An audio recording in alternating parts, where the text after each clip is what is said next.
Ang tagal natin hindi nakapag-upload ng vlog. Why, mahal?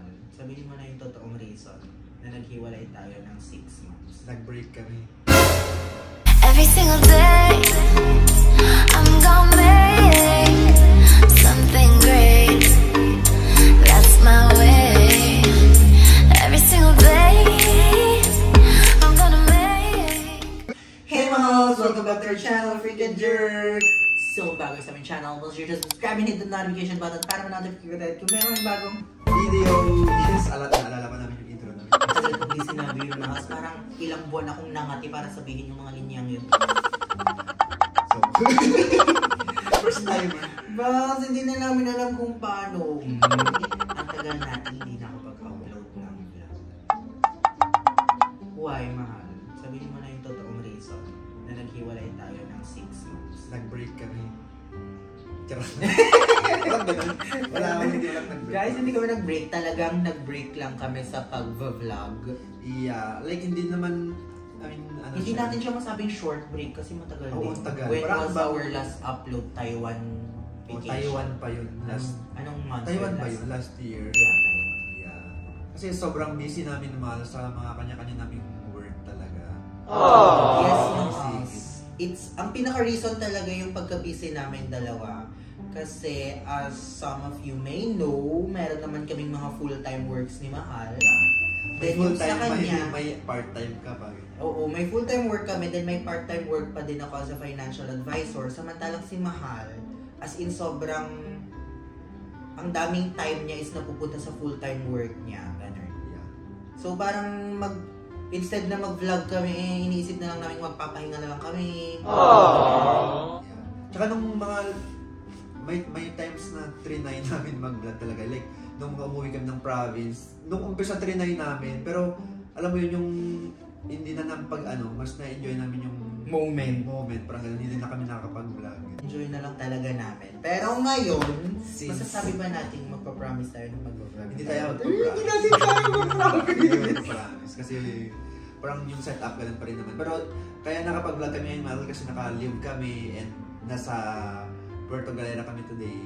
And yun, sabi namin, magsigit naman tayo ng vlog kasi ang dami nang nagtatanong at naghahanap ng vlog and nagtatanong kung tayo pa ba kasi wala nang mga uploads. Kasi iniisip nila, kung hindi na nag-upload, baka break na, ganyan. Which is, ganun din talagang nangyari sa iba nating kasabayan. Not just gay couples, pati straight couples na may mga nag-break. So, kami ni Mahal, hindi kami nag-break. And yesterday was our 9th anniversary. 9th anniversary. hindi mo makumpleto. 9th anniversary. So, happy anniversary mo! Yun. So, today we will be having a question and answer portion. Okay, let's start with a comment. Hindi pa to question. Natuwa lang ako sa comment. Wow! Sabi ni Kier Gutierrez, ito yung couple na dati pa inaabangan ko, di ako nagsasawang panoorin sila. Yung relationship nila, yung chill and love each other, dapat ganon. Hindi puro away-away tapos post mo pa sa Sokmed. Lahat ng tao alam nila ang away niyo, huwag ganon. Iwasan ang katoksikan. Iyahin natin sina Freaking Jerk. Love, love. Kasi parang ang tagal nating din naka-receive ng mga ganitong kasi hindi nga tayo naging active even pagpo-post sa Facebook page, hindi kami super active. So parang na-miss lang namin yung mga ganitong comments sa post namin. So thanks, Kier! Parang na-lift up kami ni Mahal. Tsaka yung sinabi niya, totoo naman, hindi naman kailangang i-public lahat. Lalo na yung mga negatives, ang dami ng negatives sa mundo, dadagdagan mo pa.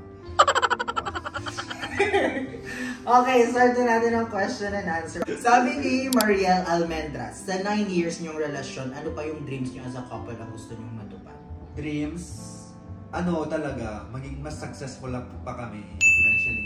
Yes. Tapos, new house, gusto namin ng bagong house.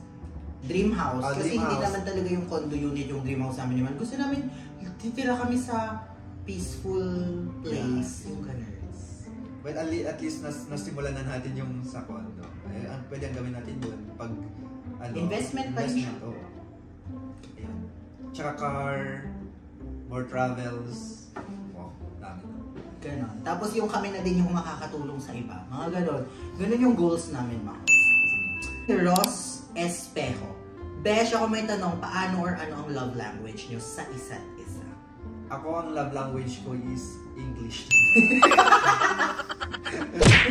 Hindi ko in-expect yun. Act of act of service. Yes. Act of service ako. Mas ako hindi ako masalita like I love you ganyan. Pero mas sa service ako. Pero Yes. lately hindi masyado kasi wala akong Busy siya, kaya ako mismo ay natututong ng magluto, mahals. Which is good for the both of us. At least marunong na ako magaling na siya magluto. Wow! Yun, ako naman ang love language ko, mahals, is words of affirmation and gift giving. Yeah. J. Mariel Kalingasin, what are some of the most memorable and cherished moments you've shared as a couple? Alam, parang kailan ko lang to nasabi kay Mahal na bigla ko lang nasabi kay Mahal na isa sa best picture ko namin ni Mahal yung nag-graduate kaming, yung nakatoga kaming picture. Parang isa yun sa favorite ko talagang moment namin ni Mahal. Kasi di ba lagi nga, na-share na rin namin siya sa mga previous vlogs namin na sinasabi namin, yung iba in a relationship pero hindi na nila na-focus yung pag-aaral nila or kung ano man yung mga ginagawa nila. Pero kami ni Mahal, naging inspiration yung relationship. Yeah, actually, siguro dahil din, yung super bata pa natin doon, parang yun pa lang yung achievement na kaya natin gawin, yung magtapos parehas. And ano pa. Yun lang yung naisip ko ngayon, ikaw Mahal. Actually, yun din. Yun, yung graduate same. Tapos yung mga siguro yung lumipat na tayo dun sa Condo. Yes. Super Parang achievement din yun. Parang ang laking step niya na ginawa namin ni Mahal. Yun. Tapos syempre yung mga travels din namin ni Mahal kasi diba parang Dati, hindi. Ang pag nag-anniversary kami ni Mal noon or mansari sa lang kami. Mang Inasal. Inasal.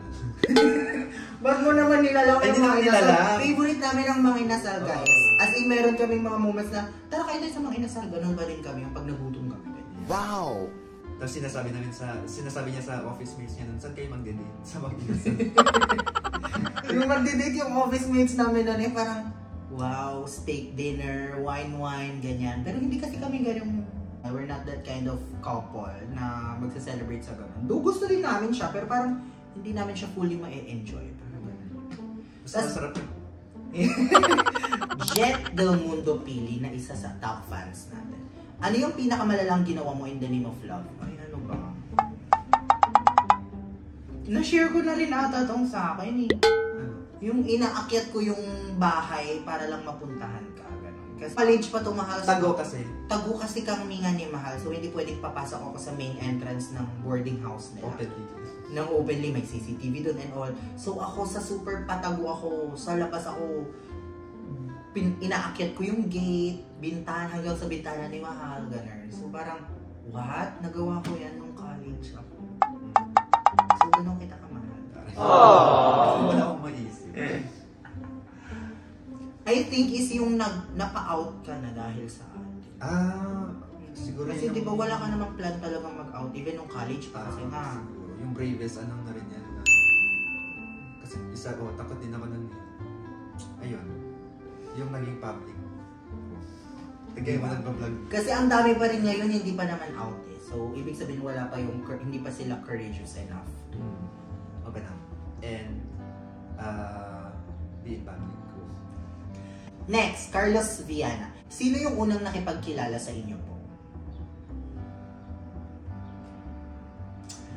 So, walang literal na nagpakilala sa amin sa isa't isa or nagkakilala or nagtanong kung sino ka, anong name. Kasi pareho kaming student leader sa school before. So, kilala na namin yung isa't isa. Though, kung i-rephrase ko to, sino yung unang nagka-crush sa kanino? Ako yung may unang nagka-crush kay Man. As in, love at first sight siya sa akin. No orientation sa school. Crush ko na siya agad.